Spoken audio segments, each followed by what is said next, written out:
France के गणमान्य नागरिक और यहाँ अपनी मेहनत, अपने कौशल से भारत और फ्रांस का गौरव बढ़ाने वाले आप सभी साथियों का नमस्कार।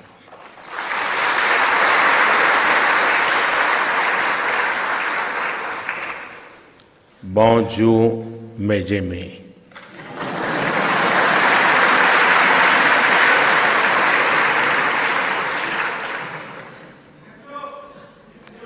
भाई और बहनों, भारत और फ्रांस की मित्रता पूरी तरह से अटूट है और ये मित्रता नहीं, एक प्रकार से मित्रता से भी कुछ आगे है। ये नई नहीं है बल्कि सालों पुरानी है। ऐसा कोई मौका या वैश्विक मंच नहीं होगा जहां हमारे देशों ने एक दूसरे का समर्थन न किया हो और साथ काम न किया हो। और इसलिए आज का दिन इस दोस्ती के नाम है।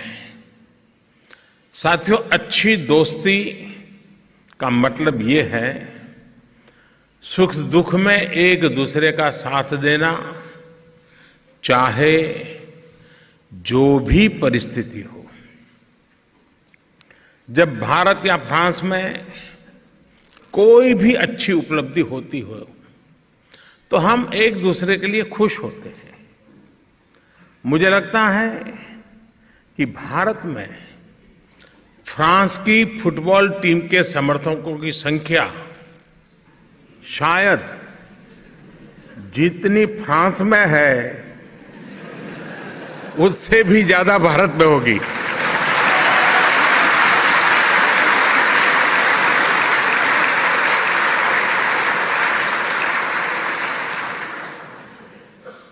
जब फ्रांस ने फुटबॉल विश्व कप जीता था तो इसका जश्न भारत में भी बड़े जोर शोर से मनाया गया था। साथियों, इसी तरह हम दुख की घड़ी में भी उतनी ही घनिष्ठता से एक दूसरे के साथ खड़े हैं। इसका उदाहरण फ्रांस में हुए एयर इंडिया के 2 विमान हादसों का ये स्मारक भी है। इन हादसों में कई भारतीय यात्रियों का निधन हुआ था। इनमें भारत के महानतम वैज्ञानिकों में से एक डॉक्टर होमी जहांगीर भाभा भी थे। भारत के उस महान सपूत को और अन्य भारतीयों को जिन्होंने इस दुर्घटना में अपने प्राण गंवाए, उन्हें मैं अपनी श्रद्धांजलि देता हूं। साथियों, इस मेमोरियल का हर पत्थर हमारे नागरिकों की एक दूसरे के लिए संवेदनशीलता का जीता जागता सबूत है। हम नमन करते हैं सेंट जर्वे के उन गाइड्स को जिन्होंने हादसे के बाद विमान के मलबे की खोज में दिन रात काम किया, विपरीत परिस्थितियों में काम किया। आज उन गाइड्स के परिवारजन भी टेक्नोलॉजी के माध्यम से संपर्क का अवसर प्राप्त हुआ। मैं उन गाइड्स का और उनके स्वजनों का भी भारत की तरफ से आदरपूर्वक आभार व्यक्त करता हूं। मैं सेंट जर्वे के मेयर का आभार व्यक्त करता हूं जिन्होंने इस मेमोरियल को बनाने में बहुत महत्वपूर्ण भूमिका निभाई है। मैं फ्रांस की सरकार, राष्ट्रपति मैक्रो और फ्रांस की जनता का मुझे आमंत्रित करने के लिए, आप सभी से मिलने का अवसर देने के लिए भी आभार व्यक्त करता हूं। एक वादा किया था, आपको याद है कि नहीं मुझे मालूम नहीं, मुझे याद है। और आमतौर पर राजनेताओं को वादा भुला देने में मजा आता है।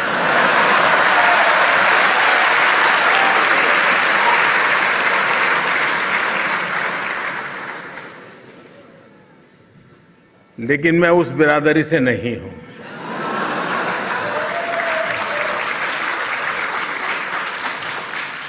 और इसलिए मैं खुद वादा याद कराता हूं।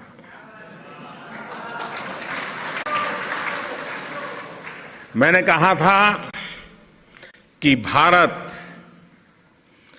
आशाओं और आकांक्षाओं के नए सफर पर निकलने वाला है।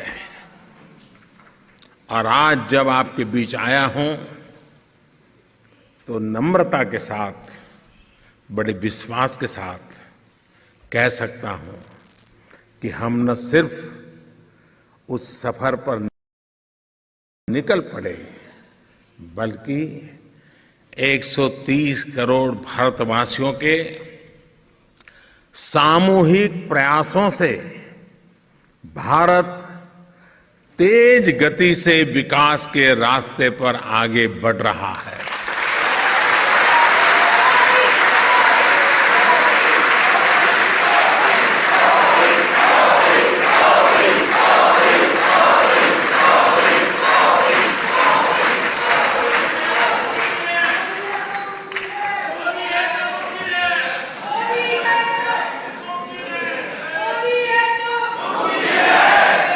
यही कारण है कि इस बार फिर देशवासियों ने पहले से भी अधिक प्रचंड जनादेश देकर हमारी सरकार को समर्थन दिया है। फिर एक बार हमें देश की सेवा करने का मौका दिया है। ये जनादेश सिर्फ एक सरकार चलाने के लिए नहीं है, बल्कि नए भारत के निर्माण के लिए है।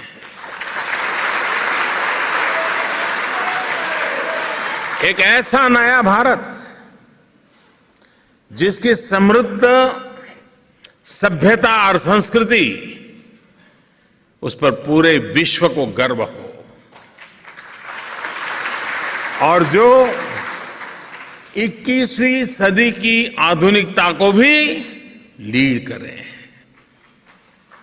ऐसा नया भारत जिसका focus ease of doing business पर भी हो और जो ईज ऑफ लिविंग की भी सुनिश्चित करने के लिए हर कदम उठाएं। साथियों, भारत में पिछले 5 सालों में ढेर सारे सकारात्मक बदलाव हुए हैं। इन बदलावों के केंद्र में भारत की युवा शक्ति,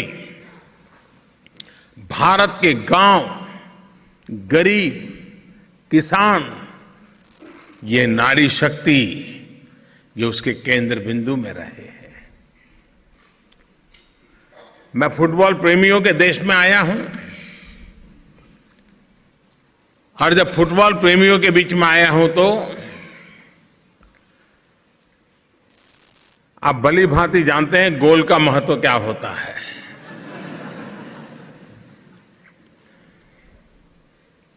और इसलिए अल्टीमेट अचीव करना है तो गोल ही करना होता है। हमने पिछले 5 सालों में कुछ ऐसे गोल रखे हैं जो पहले नामुमकिन माने जाते थे।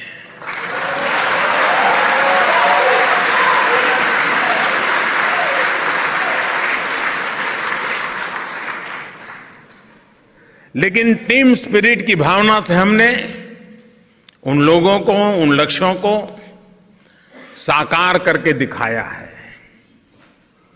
साथियों, पूरी दुनिया में एक तय समय में सबसे ज्यादा बैंक अकाउंट अगर किसी देश में खुले हैं तो वो भारत में खुले हैं। पूरी दुनिया की अगर आज सबसे बड़ी हेल्थ एश्योरेंस स्कीम किसी देश में चल रही है तो उस देश का नाम है। इस स्कीम से कवर्ड लोगों की संख्या कितनी ज्यादा है, इसका अंदाजा आप इसी बात से लगा सकते हैं कि अमेरिका, कनाडा, मैक्सिको, इसकी जो कुल आबादी है उससे अगर हम जोड़ दें तो उससे भी ज्यादा लोग भारत की इस योजना के लाभार्थी हैं।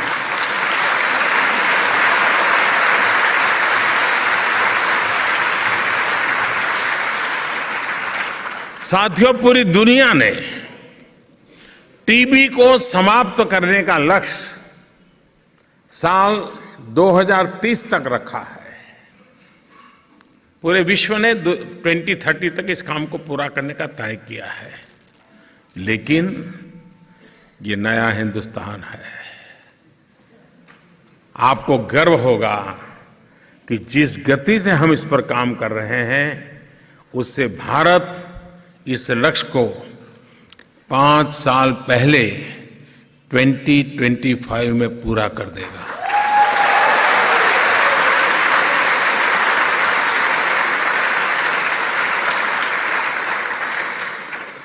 इसी तरह COP21 में क्लाइमेट चेंज के जो लक्ष्य 2030 के लिए निर्धारित किए गए थे, उनमें से ज्यादातर लक्ष्यों को भारत अगले 1-1.5 वर्षों में प्राप्त कर लेगा।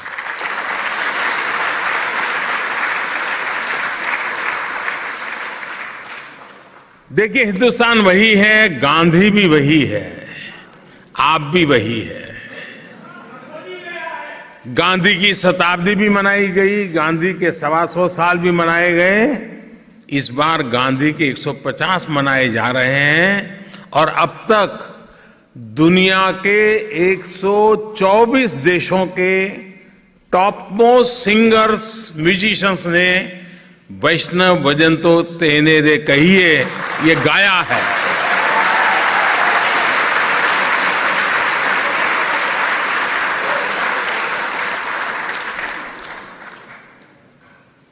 साथियों, आज कई स्टडीज आ रही हैं जिसमें कहा जा रहा है कि भारत अपनी गरीबी को बहुत तेजी से दूर कर रहा है। हम गरीबी से बाहर आ रहे हैं। ये भी हमारा एक गोल था जिसको हम तेजी से पूरा करने में लगे हैं। भारत आज नई ऊर्जा से भरा है और उसका प्रतीक है कि भारत आज स्टार्टअप की दुनिया में भी बहुत आगे है।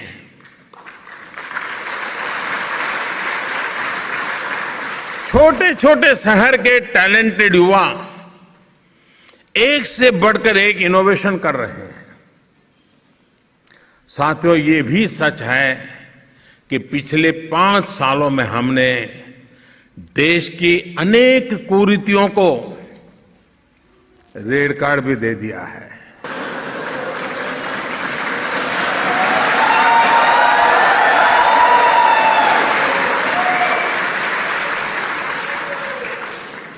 आप चिंता मत कीजिए, आप तक आना नहीं पड़ेगा।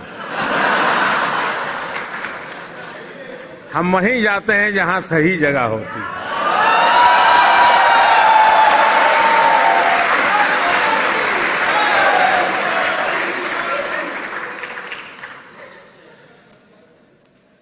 आज नए भारत में भ्रष्टाचार, भाई भतीजावाद, परिवारवाद,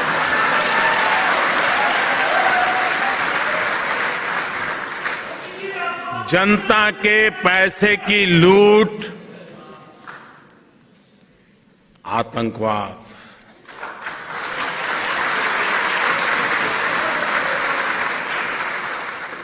जिस तरह लगाम कसी जा रही है वैसा पहले कभी नहीं हुआ। साथियों, नए भारत में थकने रुकने का सवाल ही पैदा नहीं है।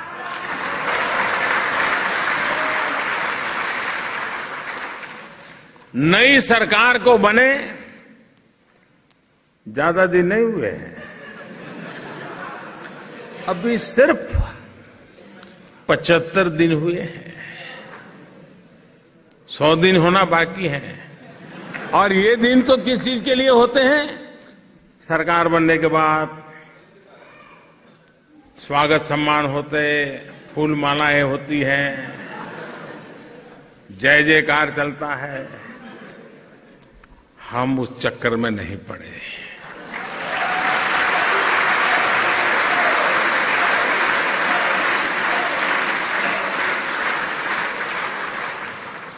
सिर्फ 75 दिन ही पूरे हुए हैं, लेकिन स्पष्ट नीति और सही दिशा के मंत्र से प्रेरित होकर एक के बाद एक कई बड़े फैसले ले लिए गए हैं।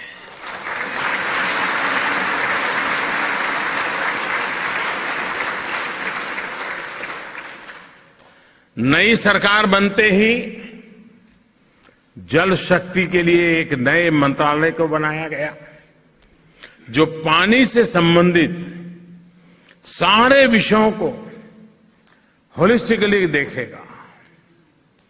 गरीब किसानों और व्यापारियों को पेंशन की सुविधा मिले, इसका भी फैसला लिया गया। ट्रिपल तलाक,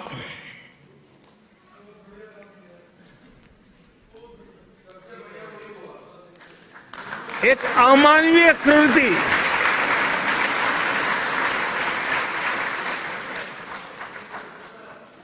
नारी का सम्मान और उसके जीवन भर ट्रिपल तलाक की तलवार लटकती रहे, हमने इसे खत्म कर दिया दोस्तों।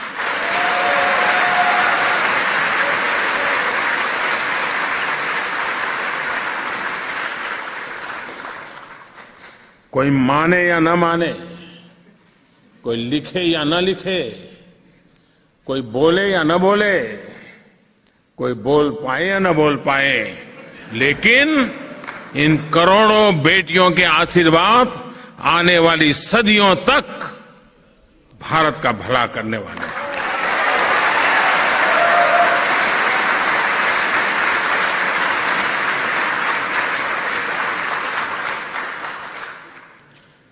मुस्लिम बहन बेटियों के साथ ऐसा अन्याय नया हिंदुस्तान कैसे स्वीकार कर सकता है? इसी तरह चाइल्ड प्रोटेक्शन और हेल्थ के क्षेत्र में भी सरकार ने कई महत्व क्रांतिकारी कदम उठाए हैं। आज इस बात की भी बहुत चर्चा है। इस बार हमारी संसद का सत्र पिछले 6 दशक से भी ज्यादा प्रोडक्टिव रहा है। यानी पिछले 60 साल में जितने भी पार्लियामेंट के सत्र हुए, उसमें जितना काम होता था एक एक सत्र में, उससे ज्यादा काम इस बार हुआ है।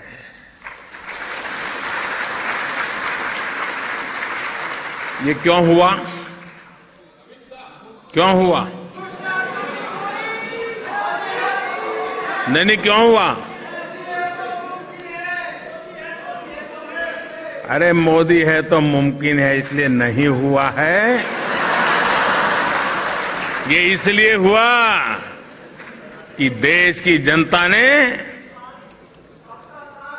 थप्पा लगाया।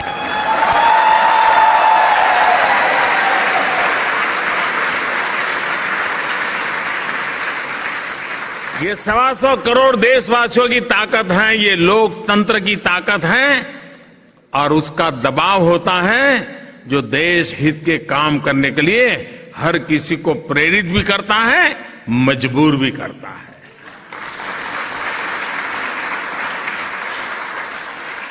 आप सभी जानते हैं कि 7 सितंबर को हम सभी का चंद्रयान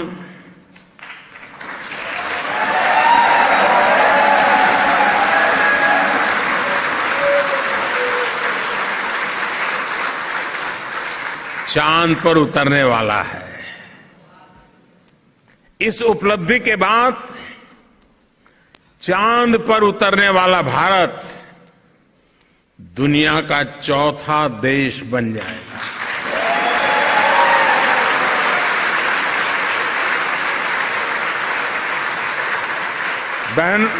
बहनों और भाइयों, भारत में हो रही इस प्रगति के बीच फ्रांस के साथ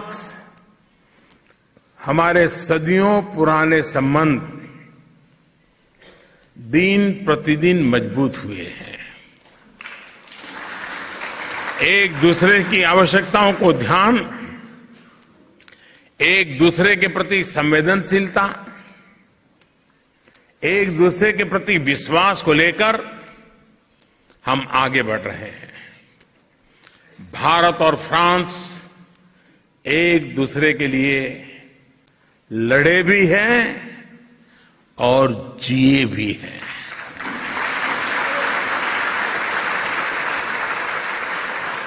दोनों देशों ने कंधे से कंधा मिलाकर दुश्मनों से मुकाबला किया है।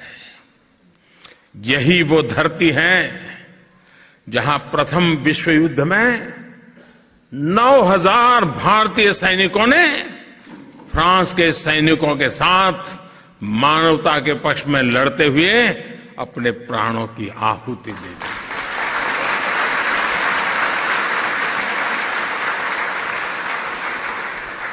और यहां रहने वाले हर हिंदुस्तानी को ये 9,000 का आंकड़ा कभी भूलना नहीं चाहिए।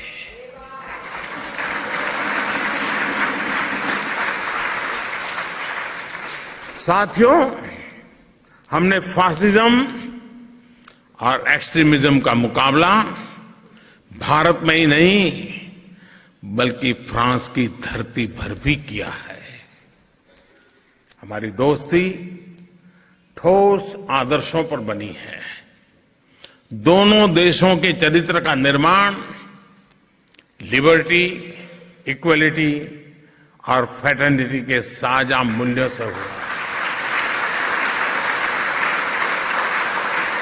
आज अगर भारत और फ्रांस दुनिया के बड़े खतरों से लड़ने में नजदीकी सहयोग कर रहे हैं तो उसका कारण भी यह साझा मूल्य ही है।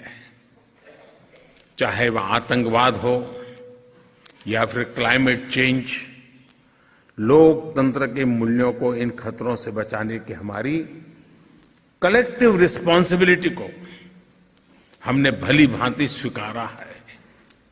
भारत और फ्रांस के संबंधों की दूसरी विशेषता यह है कि हम चुनौतियों का सामना सिर्फ बातों से नहीं, ठोस कार्रवाई से करते हैं। दुनिया में क्लाइमेट चेंज की बातें तो बहुत होती हैं, मगर उन पर एक्शन होता हुआ कम दिखता है। हमने और फ्रांस ने साथ मिलकर इंटरनेशनल सोलर अलायंस की पहल की। आज इसमें करीब दुनिया के 75 देश सक्रिय रूप से जुड़ चुके हैं और क्लाइमेट चेंज के ग्लोबल वार्मिंग के खिलाफ ऐसा जमीन पर सही मायने में बदलाव ला रहा है। भाई और बहनों, आजकल हम 21वीं सदी के इंफ्रा की बात करते हैं। हर कोई नेक्स्ट जनरेशन इंफ्रा बोलता है, लेकिन यहां मेरा इंफ्रा का मतलब कुछ और है। यहां मैं जब आपके बीच आया हूं, फ्रांस की धरती पर आया हूं, तब मेरा इंफ्रा का मतलब है आईएन इंडिया के लिए, एफआरए फ्रांस के लिए,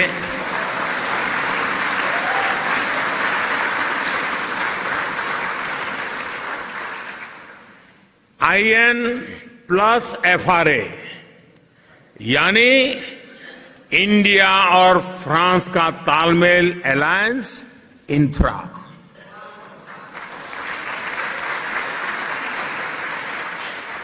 सोलर इंफ्रा से लेकर सोशल इंफ्रा तक, टेक्निकल इंफ्रा से लेकर स्पेस इंफ्रा तक, डिजिटल इंफ्रा से लेकर डिफेंस इंफ्रा तक भारत और फ्रांस का अलायंस मजबूती से आगे बढ़ रहा है।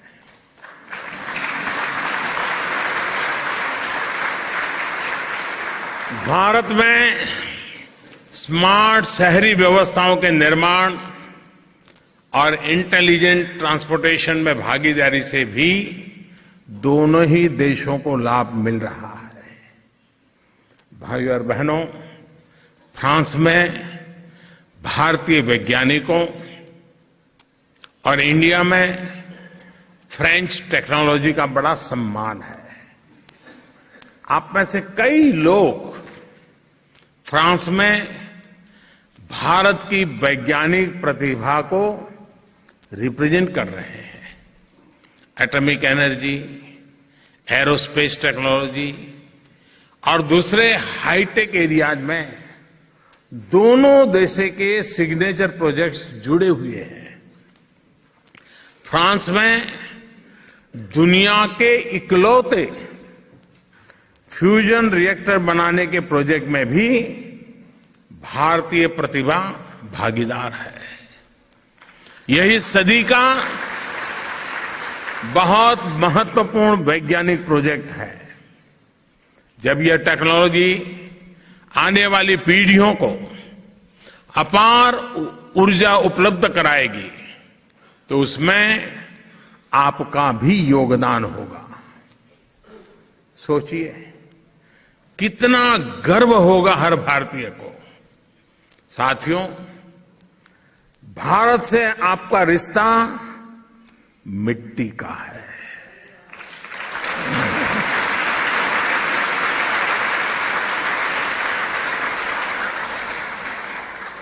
भारत से आपका रिश्ता मिट्टी का है, तो फ्रांस से मेहनत का नाता है। आपकी सफलताएं फ्रांस के लिए गौरव का विषय तो है, साथ ही यह भारत को भी गौरवान्वित करती है। भारतीय मूल के लोगों ने फ्रांसीसी पब्लिक लाइफ में भी बेहतरीन प्रदर्शन किया है। कई व्यक्ति फ्रेंच संसद के सदस्य हैं। जब भारतीय प्रतिभाओं को फ्रांस के सम्मान प्राप्त होता है, तो हमारा भी सर गर्व से ऊंचा हो जाता है। मुझे इस बात की भी खुशी है कि आपने फ्रांस के रिवाजों और कानूनों को अपनाने के साथ साथ अपनी विशिष्ट भारतीयता को सहज रखा है।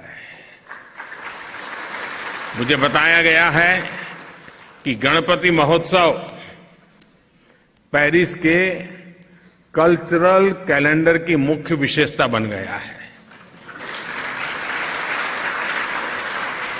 गणेश चतुर्थी के दिन एक प्रकार से पेरिस मिनी इंडिया में बदल जाता है। यानी अब से कुछ दिन बाद यहां गणपति बप्पा मोरिया की गूंज भी सुनाई देगी।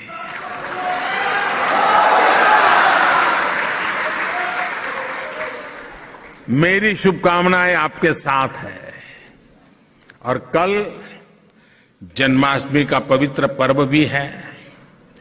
मैं इसके लिए भी आप सभी को बहुत बहुत शुभकामनाएं देता हूं। साथियों, इस वर्ष हम सब महात्मा गांधी की 150वीं जयंती और गुरु नानक देव जी की 550वां प्रकाश पर्व भी मनाने जाते हैं। मैं उम्मीद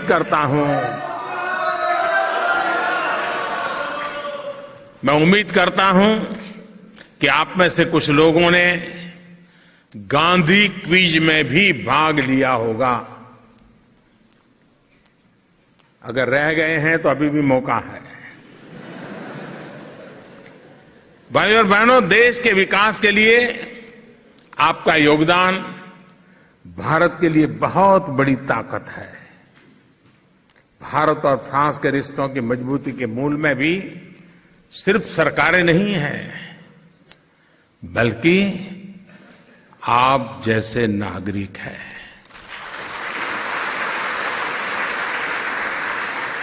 आप ही फ्रांस में भारत के प्रतिनिधि हैं। आप ही भारत की आवाज हैं। आप ही भारत की पहचान है। मुझे विश्वास है कि भारत की इस आवाज को आप हमेशा हमेशा के लिए बुलंद करते रहेंगे।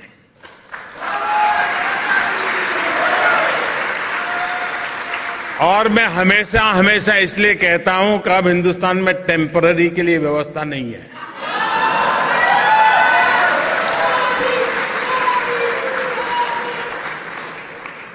आपने देखा होगा 125 करोड़ का देश,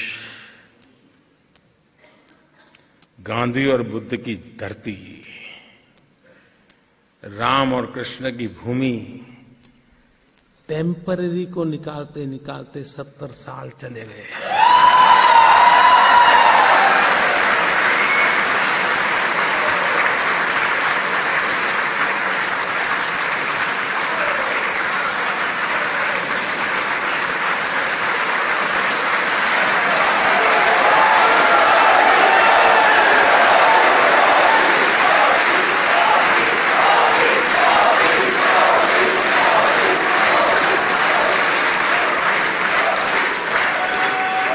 टेम्पररी को निकालने में 70 साल। मुझे तो समझ नहीं आ रहा है हंसना कि रोना।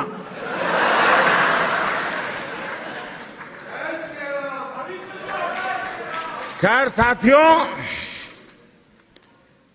Reform, perform, transform